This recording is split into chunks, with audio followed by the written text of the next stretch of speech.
নমস্কার, আমি আচার্য পলাশ মায়ানতন্ত্রের জগতে সবাইকে স্বাগত জানাই। প্রতি অমাবস্যার ন্যায় এই অমাবস্যাতেও তারাপীঠ মহাশ্মশানে আমার মহাযজ্ঞ থাকবে। আর আজকের এপিসোড থাকবে শ্রীমৎ তৈলঙ্গ স্বামী নিয়ে আপনাদেরকে বলবো। তৈলঙ্গ স্বামীর যে এপিসোডটা আপনাদের সঙ্গে কন্টিনিউ চলছিল গ্লোব টিভির পর্দায়, সেই এপিসোডই আপনাদেরকে আজকে তুলে ধরব। ভগবান শ্রীমৎ তৈলঙ্গ স্বামী জীবরূপে শিব, অর্থাৎ তিনি তার মানব জীবনে তিনি যা কাহিনী ঘটিয়েছিলেন আর যে দর্শন দেখিয়েছিলেন, সেই সময়কার লোকেদের ঈশ্বর ছাড়া সেই কার্য কেউ করতে পারবে না, এরকমই একটি ঘটনার কথা আপনাদেরকে আজকে আমি বলছি গ্লোব টিভির পর্দায়। মন দিয়ে শুনবেন।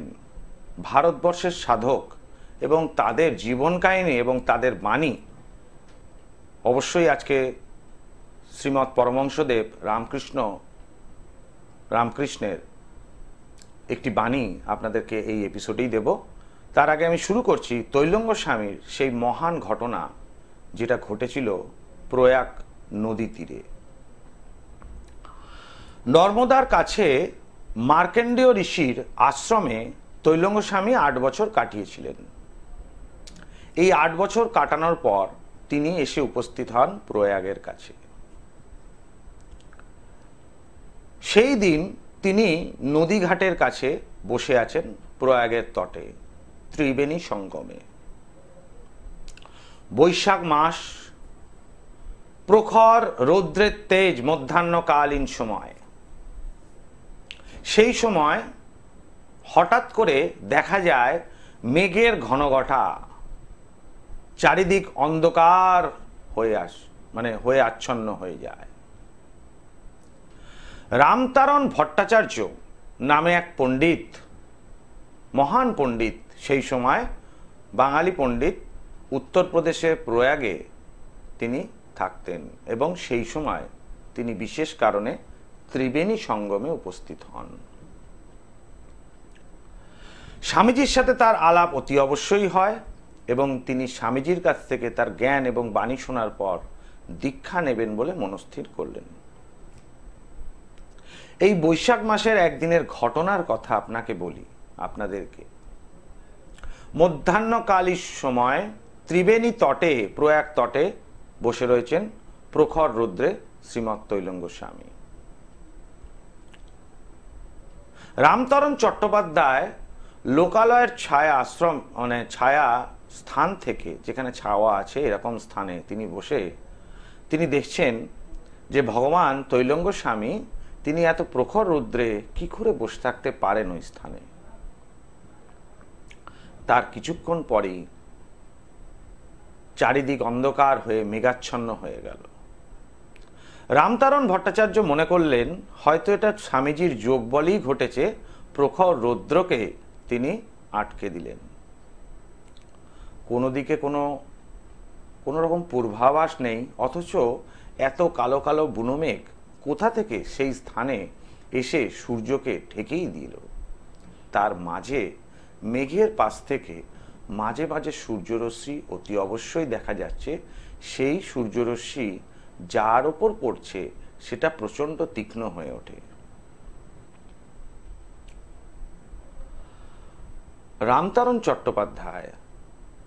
রামতারণ ভট্টাচার্য তখন স্বামীজির কাছে এসে উপস্থিত হন। বলেন যে বাবাজি, চারিদিকে মেঘাচ্ছন্ন হয়ে গিয়েছে, ঝড় উঠতে চলেছে, কেনই বা শুধু শুধু এখানে বসে কষ্ট পাবেন? আপনি পাশেই লোকালয় রয়েছে, চলুন আপনাকে নিয়ে আমি সেখানেই যাই। স্বামীজি দেখেন যে পরিস্থিতি ঝড়ের উৎপন্ন শুরু হয়ে গেছে, অর্থাৎ ঝড় বৃষ্টি অলরেডি স্টার্ট হওয়ার মুখে, হতে আরম্ভ হয়েছে একটি স্থান থেকে, অর্থাৎ নদীর ওপর থেকে, যমুনা নদীর ওপরে সেই ঘটনা ঘটেছে। স্বামীজি রামতারণকে অঙ্গুলি নির্দেশ করে দেখালেন, দেখো এই ঝড়ের মধ্যে ওই নৌকোটি বাঁচার জন্য চেষ্টা করছে।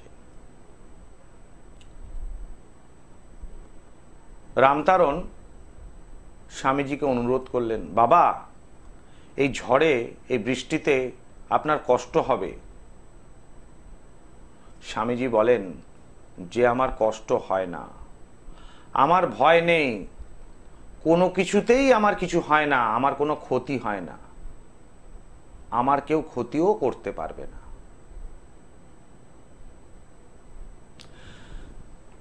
স্বামীজির দ্বিতীয়বার তার অঙ্গুলি নির্দেশ করেন সেই যমুনা নদীর ওপর, যে নৌকোর ওপর একাধিক যাত্রী রয়েছে, আরোহীরা, এবং মাঝি মোল্লারা চেষ্টা করছেন নৌকোটি বাঁচানোর জন্য। সেই ঘূর্ণিঝড়ে রামতারণ হঠাৎ সেই নৌকোর দিকে চোখ গেল। রামতারণের চোখ যেতেই দেখা গেল সেই ঘূর্ণিঝড়ে ওখানে একটা দুর্বৃত্ত তৈরি হয়েছে, যে জলের ওপর যখন ঘূর্ণিঝড়ের সময় যে ঘূর্ণাবর্তন তৈরি হয়, সেই ঘূর্ণাবর্তনে নৌকোটি তিনি ডুবে যেতে দেখলেন। অর্থাৎ রামতারণ ভট্টাচার্য দেখলেন নৌকোটি ডুবে যাচ্ছে যমুনাতে এবং ডুবে গেছে। এমতো অবস্থায় তিনি পুনরায় রামতারণ ভট্টাচার্য স্বামীজি যেখানে বসেছিলেন সেই স্বামীজির দিকে চোখ রাখলেন। দেখেন সেই আসন শূন্য, স্বামীজির আসন শূন্য, স্বামীজি সেখানে নেই। কোথায় অদৃশ্য হয়ে গেলেন? চারিদিকে বালি পড়ে রয়েছে, মাটি পড়ে রয়েছে প্রয়াগ তটে, চারিদিক ফাঁকা, গেলেন কোথায় এত তাড়াতাড়ি? সে আসন শূন্য। আবার রামতারণ ভট্টাচার্যের চোখ পড়ল সেই যমুনা নদীর ওপরে। সেখানে তিনি দেখলেন ডুবে যাওয়া নৌকোটি পুনরায় ভাসছে এবং বাঁচার জন্য চেষ্টা করছে। আস্তে আস্তে ঝড়ের মধ্যেও নৌকোটি প্রয়াগ ত্রিবেণী সঙ্গম তটে উপস্থিত হলো। ত্রিবেণী সঙ্গম তট হচ্ছে প্রয়াগের, যেখানে গঙ্গা যমুনা সরস্বতীর মিলন হয়। সেখানে নদী ঘাটে এসে উপস্থিত হলো নৌকোটি। আসার পর সেই নৌকো থেকে প্রথমে নামলেন ভগবান শ্রী তৈলঙ্গ স্বামী। এটি দেখার পর রামতারণ ভট্টাচার্য মহাশয় সাষ্টাঙ্গে স্বামীর পায়ের ওপর পড়ে যান স্বামীজির।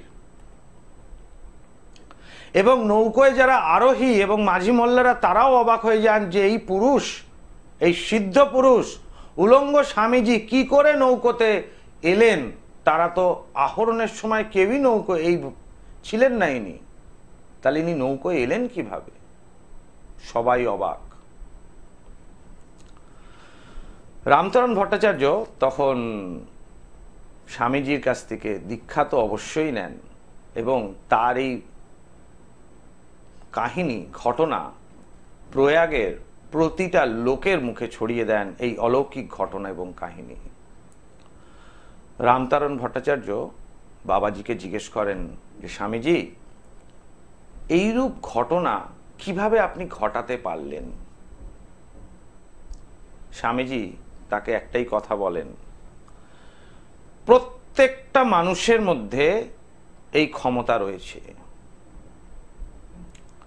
যে নিজের আত্মার সঙ্গে পরমাত্মাকে যুক্ত করতে পারবে, সেই ব্যক্তি এই ঘটনা ঘটাতে পারবে। নিজের আত্মার সঙ্গে পরমাত্মাকে সংযোগ করিয়ে এই ক্রিয়া যে করতে পারবে, একে বলা হয় ইন্দ্রজালী ক্রিয়া। এই ইন্দ্রজাল স্বয়ং যমরাজের দেওয়া নির্দেশকেও ভঙ্গ করে দেয়। এই ইন্দ্রজালের এত বড় ক্ষমতা। সেই ইন্দ্রজালিক যিনি ইন্দ্রজাল, মৃত্যুকেও যিনি পরিত্যক্ত শুধু করেনি না, মৃত্যু তাকে দেখলে ভয় পায়। একেই বলে ইন্দ্রজালী এবং ইন্দ্রজালের ক্ষমতা, যে স্বয়ং যমরাজ তাকে ভয় পাবেন, যমও তার নিকটে পৌঁছতে পারবেন না। তা এই নিজের আত্মার সঙ্গে যদি পরমাত্মাকে সংযুক্ত করা যায়, তবেই যে কোনো কার্য সম্পন্ন হবে। আমি কলার বন্ধুকে দেখে নিচ্ছি, তারপর আসবো আরেকটু আলোচনায়, তারপর কি ঘটেছিল, এবং আসবো অতি অবশ্যই রামকৃষ্ণদেবের বাণী নিয়ে। জয় মা তারা। বলুন, জয় মা তারা। কে বলছেন, কোথা থেকে বলছেন? পশ্চিম মেদিনীপুর থেকে বলছি। কি নাম মা? কাকুলি মাঝি, নিজের সম্বন্ধে জানবে? হ্যাঁ। বলো, জন্ম তারিখ বলো কাকুলি। জন্ম তারিখ 9/11/2006। টাইম বলো। টাইম 5:43 বিকাল। জন্মস্থান কোথায়? জন্মস্থান পশ্চিম মেদিনীপুর। পশ্চিম মেদিনীপুরে জন্ম তোমার। তোমার জন্মবার কি বৃহস্পতিবার?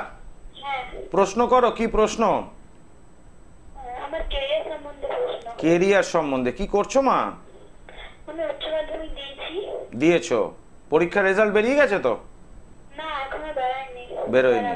আচ্ছা, বলো তো এখন কেরিয়ার কিভাবে তৈরি করতে চাইছো, কি চাইছো ফিউচারে, নিজে কি হতে চাইছো আগে সেটা বলো, তার মধ্যে আমি দেখে নিচ্ছি। ফিউচারে সাধারণত আমার কম্পিউটার নিয়ে কাজ করার মানে প্রচুর ইচ্ছা, কিন্তু আমাকে তো জামশেদপুর যেতে হবে ওই ডিপ্লোমা করার জন্য, সেটাই ভাবছি যাবো।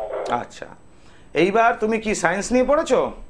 না, আমি আর্টস নিয়ে পড়েছি। আর্টস নিয়ে পড়েছো, ঠিক আছে। তোমার বৃষ লগ্ন এবং মিথুন রাশি আদ্রা নক্ষত্রে জন্ম, তাই তো? জানো না জানো না? হ্যাঁ, জানতাম। জানতে। এবার কথা দেখতে পাচ্ছি মা, যেটুকু তোমার যে হরস্কোপ অনুযায়ী দেখতে পাচ্ছি, কোন জেদি একগুয়ে তুমি, তাই না? জেদ প্রচন্ড তো তোমার, তাই তো? হ্যাঁ। মনের মধ্যে ইচ্ছা কম্পিউটার নিয়ে পড়াশুনো করা, তুমি চেষ্টা করো কম্পিউটার নিয়ে পড়াশুনো হলেও অর্থাৎ সাধারণভাবে হবে। খুব যে ভালো কিছু যে হওয়ার তা নয়, বুঝতে পেরেছো? সাধারণভাবে কম্পিউটারের কাজ তোমার হবে, হবে না তা নয়, একাধিক কর্ম পরিবর্তন এর সঙ্গে জড়িত রয়েছে। দ্বাদশপতি মঙ্গল ষষ্ঠে অবস্থান করা, রবি বুধ শুক্র ওখানে অবস্থান করায় একটা বিপরীত রাজযোগের সৃষ্টি করেছে। সেই মঙ্গল গ্রহটি দ্বাদশপতি ষষ্ঠে অবস্থান করলে বিপরীত রাজযোগ তৈরি হয়। এই রাজযোগের ফলে তুমি যদি বাইরে গিয়ে জামশেদপুরে গিয়ে যে বিদ্যা অর্জন করতে চাইছো, যে ডিগ্রি অর্জন করতে চাইছো, এতে সফলতা আসবে, আসবে না তা নয়, কিন্তু যে রূপ সফলতা তুমি কামনা করেছো সেই রূপ সফলতা প্রাপ্তি হবে না। স্যার বলছি, আমার চাকরি হবে তো? অবশ্যই চাকরি হবে, কিন্তু জব স্যাটিসফ্যাকশন সেরকম থাকবে না, যেটা বাইরে থেকে তোমার মনে হচ্ছে সেই স্যাটিসফ্যাকশনটা তোমার থাকবে না। মানে বুঝতে পারলাম না কি বলছেন। কেন? আমি তো খুব একটা খারাপ বলিনি মা, এমন কিছু কথা তো বলিনি তো তোমার মাথার উপর দিয়ে বেরিয়ে যাবে। কি বললাম বলো? আপনি বলছেন যে জব স্যাটিসফ্যাকশন, মানে ওটা বুঝতে পারলাম না কি। জব স্যাটিসফ্যাকশন, ধরো তুমি কম্পিউটারে যে ডিভিশন, যে বিভাগ নিয়ে পড়বে, সেই বিভাগ অনুযায়ী চাকরি তোমার জুটবে না। কম্পিউটারে চাকরি অতি অবশ্যই তোমার জুটবে, কিন্তু তুমি যেটা নিয়ে স্পেশালাইজেশন করবে সেইটার গুণগত মানের মান তুমি পাবে না, তাহলে তো জব স্যাটিসফ্যাকশন থাকবে না। আচ্ছা, যদি আমি জামশেদপুরে যাই তাহলে আমার হ্যাঁ, তোমার বাড়ি থেকে দূরে গিয়ে যদি তুমি মানে শিক্ষা অর্জন করতে চাও, সেটাতে খারাপ ফল হবে না এখন, সেটাতে খুব একটা খারাপ নেই। বর্তমানে বৃহস্পতি মহাদশা এবং রবির অন্তর্দশা, এই ফল অনুযায়ী বলা যেতে পারে। তারপর আসবে চন্দ্র, সুতরাং এই দুটো ফল অনুযায়ী যদি দেখা যায়, তারপর আসবে মঙ্গল। অর্থাৎ এই সময় তুমি যে বাইরে গিয়ে পড়াশুনো করতে চাইছো, এটাতে খুব খারাপ ফল আসবে না, পড়াশুনোর জায়গাটায় ঠিক হবে, কিন্তু কেরিয়ারের জায়গাটা সেইভাবে হবে না, একাধিক কর্ম পরিবর্তন আসবে। কাজের মধ্যে তোমার অলসতা প্রচুর তোমার আছে না? আছে তো? আমি তো পড়াশোনাটা মন দিয়ে করি না, ওইটাতে কোনো ঘাটতি রাখি না। পড়াশোনাটা মন দিয়ে করার, অন্যান্য কাজকর্ম একদমই করো না, তাই তো? না স্যার, করি, সেটাতে কম করি। মানে আচ্ছা, কতক্ষণ সারাদিনে বই নিয়ে বসো মা? সারাদিনে কতক্ষণ বই নিয়ে বসো? স্যার আমি তো এই বছর এইচএস দিয়েছি, এখন তো রেজাল্ট বেরায়নি। আরে যখন পরীক্ষার আগে সেই সময়কার কথা বলছি, এখন তো পড়ছো না, এখন তো একদম ঘুরে ঘুরে বেড়াচ্ছ আর হাতে তো মোবাইল। এবার কথা হলো গিয়ে কতক্ষণ তুমি পড়াশোনা করেছো, ফোন করে বিপদে পড়েছো তো আমাকে বলো। সকালে ওই 3 ঘন্টা মতো, আর রাতে 8টা থেকে বসলাম, পরীক্ষার সময়টা 12টা অবধি, 1টা অবধি করেছি। তাহলে সকালে 3 ঘন্টা, তাই তো? আর বিকেলে মানে রাত্রি 8টায় বসে যখন তুমি নর্মাল টাইমে পড়তে 10টা, তাই তো? 8টা থেকে 10টা না 8টা থেকে 9টা? না, নরমাল টাইমে 8টা থেকে 10টা। 10টা। তা সারাদিনে তুমি 5 ঘন্টা পড়েছো, এই 5 ঘন্টার মধ্যে তোমার পাশে মোবাইল ফোনে কতক্ষণ টাইম দেখেছো? স্যার না, উচ্চ মাধ্যমিকে আমি মোবাইলে হাত দাওনি, ভালো কথা। তার আগে হাত দিতে, তাই তো? তাহলে তুমি 24 ঘন্টার মধ্যে 5 ঘন্টা পড়েছো মা, তাহলে 5 ঘন্টা যে তুমি 24 ঘন্টার মধ্যে পড়েছো, তাহলে ততটুকুই তুমি ফল পাবে, তার বেশি তো ফল পাবে না মা। তোমার যদি পড়াশুনোর সময় পড়াশুনোটাই যদি তোমার প্রধান কাজ হয়, তাহলে 24টা ঘন্টার মধ্যে তুমি সেই প্রধান কাজে 5 ঘন্টা অতিবাহিত করেছো, তাহলে আমি তো ভুল তো কিছু বললাম না। তোমার হরোস্কোপ দেখে যেটা পেয়েছি সেটাই বললাম, যে তুমি যেখানে যাচ্ছ জামশেদপুরে সেখানে হবে কোর্স, নম্বরও পাবে ঠিক মতো, কিন্তু জীবনে সফলতা পাবে না। পরীক্ষায় ভালো নম্বর পাওয়া, পরীক্ষায় পাশ করা আর নিজেকে কেরিয়ার তৈরি করা, দুটোর মধ্যে অনেক পার্থক্য থেকে যায়। যেটা থিওরিক্যাল কোর্সে থাকে সেই জিনিসটা প্র্যাকটিক্যালে আসে না, আর জীবন যুদ্ধের প্র্যাকটিক্যাল তার থেকেও কঠিন। সুতরাং ভিত যদি শক্ত না হয়, তার উপর যেমন বড় বাড়ি তৈরি করা যায় না, সেরকমই মা মনে কষ্ট রেখো না। এখানে তোমার কোনো দোষ নেই, এখানে সম্পূর্ণ সমস্যা সৃষ্টি করেছে রাহু গ্রহটি তোমার হরোস্কোপ অনুযায়ী, এবং শনি এবং রাহু যে জাতক বা জাতিকার হরোস্কোপ অনুযায়ী কোনো না কোনোভাবে একটু সৃষ্টি করেছে সমস্যা, সেই ব্যক্তির কম্পিউটার বা টেকনিক্যাল লাইনে জীবনে কোনোদিন সফলতা আসে না। এটা 100 ভাগের মধ্যে 100 ভাগ। শনি এবং রাহু যে ব্যক্তির হরোস্কোপ অনুযায়ী ডিস্টার্ব থাকবে, সেই ব্যক্তি কম্পিউটার লাইনে, ইঞ্জিনিয়ারিং লাইফে সাকসেস পাবে না। তাকে সাকসেস পেতে গেলে এই দুটো প্ল্যানেটের প্রতিকার অতি অবশ্যই করতে হবে। এবং তুমি যদি মনে করো তোমার গার্জেনকে নিয়ে জীবনে কেরিয়ার তৈরি করবে, আমি কিন্তু তোমার জামশেদপুরে পড়াতে বাধা দিচ্ছি না, উন্নতি হবে, কিন্তু জীবনের কেরিয়ার যদি তৈরি করতে হয়, তাহলে জামশেদপুর যাওয়ার আগেই বাড়ির গার্জেনকে নিয়ে আমার সাথে যোগাযোগ করো। আমি ডিটেলস বলে দেবো কি কি থেকে তোমার প্রবলেম। আমি সব প্রবলেম তো এখানে বলতে পারছি না টিভির ওপেন অনুষ্ঠানে। অবশ্যই তুমি আলটিমেট জীবনে একটা সফলতার জায়গায় পৌঁছবে, বাকি চেষ্টা তোমার। আমি ডিপ্লোমা নিয়ে মানে ইঞ্জিনিয়ারিং নিয়ে যদি পড়ি তাহলে চাকরি হবে তো সিওর?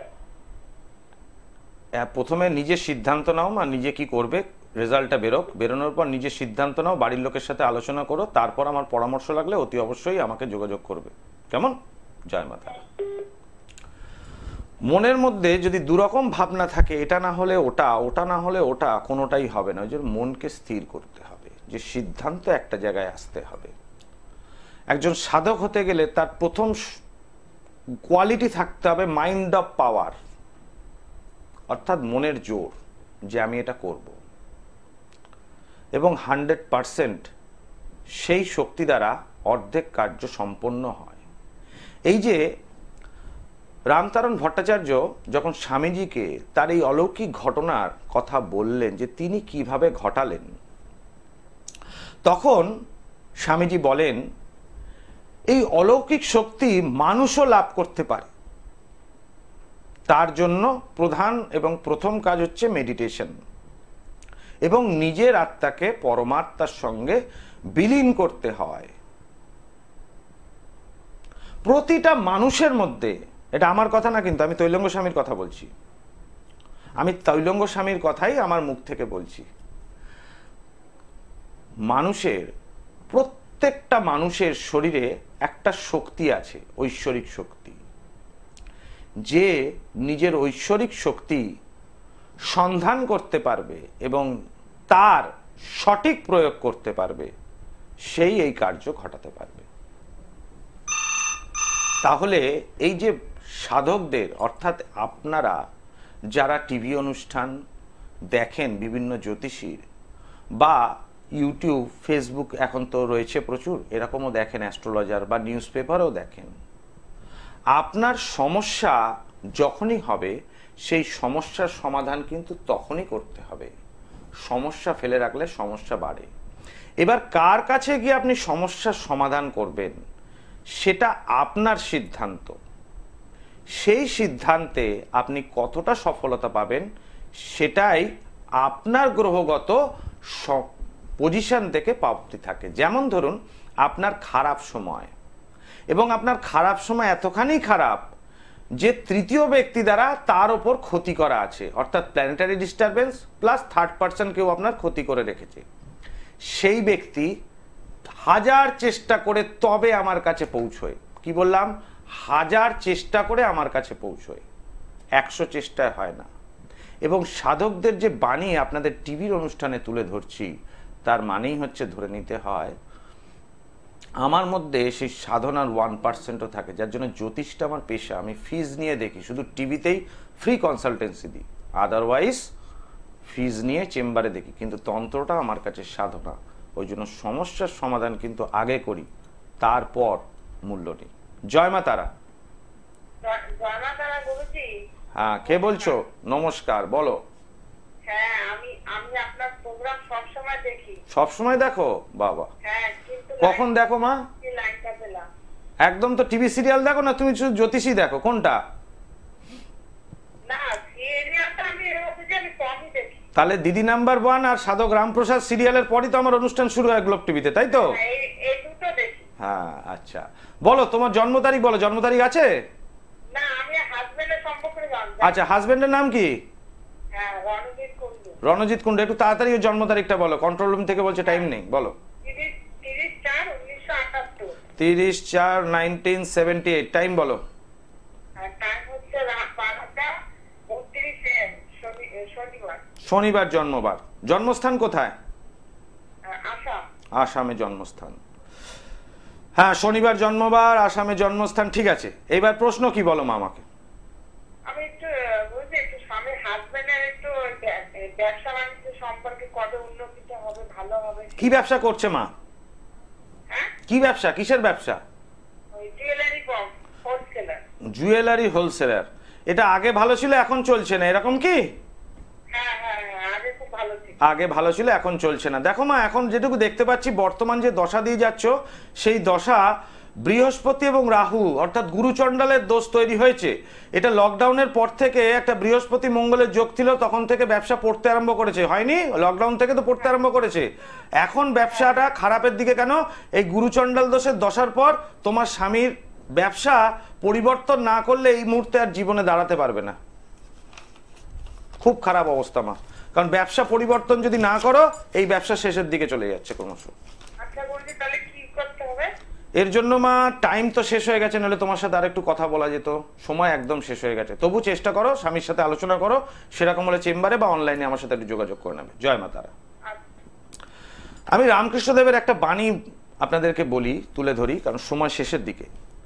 পরমহংসদেব রামকৃষ্ণদেব তিনি একটাই কথা বলেছিলেন, যে রাতের বেলায় আকাশে আমরা যে তারা দেখতে পাই, সেই তারাও দিনের বেলা আকাশে থাকে, কিন্তু সূর্যের আলোর তেজের জন্য আমরা সেই তারাগুলো খালি চোখে দেখতে পাই না। কথাটা মনে রাখবেন, খালি চোখে দেখতে পাই না।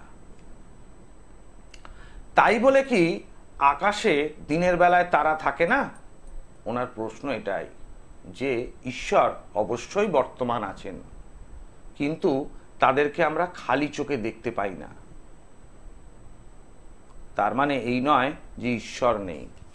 সুতরাং এই টেকনোলজি জানতে হবে, সে অদৃশ্য শক্তি যে ঈশ্বরের দূত, সেই পরমাত্মাকে আহ্বান করতে হবে নিজের শক্তি বল দ্বারা। এই তারাপীঠ মহাযজ্ঞে সেই পরমাত্মা মহাশক্তিকে আহ্বান করা হয়, এবং যে ব্যক্তির ক্রিয়া ধারণ ছাড়া প্রতিকার অতি অবশ্যই তো হবেই হবে, কারণ ধারণ ছাড়া প্রতিকার অত সহজ নয়। এই যোগ্যতেই তাদের ক্রিয়া করা হয়, এবং অবশ্যই তারা সমস্যা মুক্ত হন, শুধু তাদের ছবি আর নাম লাগে। আর মেটাল ট্যাবলেট আচার্য পলাশের, সবতন্ত্র বারবার, মায়াংতন্ত্র একবার, করতে গ্রহের প্রতিকার আচার্য পলাশের, মেটাল ট্যাবলেটে জুড়ি মেলাবার। যাদেরকে মেটাল ট্যাবলেট দিয়েছি, একটা মানুষও আজ পর্যন্ত আমার কাছে প্রতারিত হননি, আর ঈশ্বরের কৃপায় আগামী দিনও কাউকে প্রতারিত করব না। ওই জন্য আমার কাছে যারা আসেন তারা দুটি কথা আমাকে বলেন। এক, দিয়ালে পিঠ ঠেকে গেছে, শেষ অবস্থায় আমার কাছে আসে যে আমি উদ্ধার করব। দ্বিতীয়, একাধিক জায়গায় গিয়ে প্রতারিত হয়েছি। এই দুটি লোক তো আমার কাছে, দুই শ্রেণীর লোক আমার কাছে আসবে এবং তারা উপকার পান। অতি অবশ্যই প্রত্যেকটা ব্যক্তিকে সমস্যা মুক্ত করবো, এটাই আমার সংকল্প, এবং আগে সমস্যা মুক্ত করব, তারপর মূল্য নেব, এটাও আরেক ধরনের পণ। প্রত্যেকে ভালো থাকুন, সুস্থ থাকুন, আর প্রত্যেকটা মানুষ ভালো থাকবেন। যারা মা তারার ভক্ত আছে অবশ্যই ভালো থাকতে হবে। আজকের মতো এখানেই বিদায় নিচ্ছি। আবার আসবো গ্লোব টিভিতে এই তৈলঙ্গ স্বামীর আরও কিছু ঘটনা আপনাদেরকে বলবো, আর পরমহংসদেবের কিছু বাণী আপনাদের সামনে তুলে ধরবো। ওং সর্বমঙ্গল মঙ্গলে শিবে সর্বার্থ সাধিকে শরণ্যে ত্র্যম্বকে গৌরী নারায়ণী নমস্তুতে।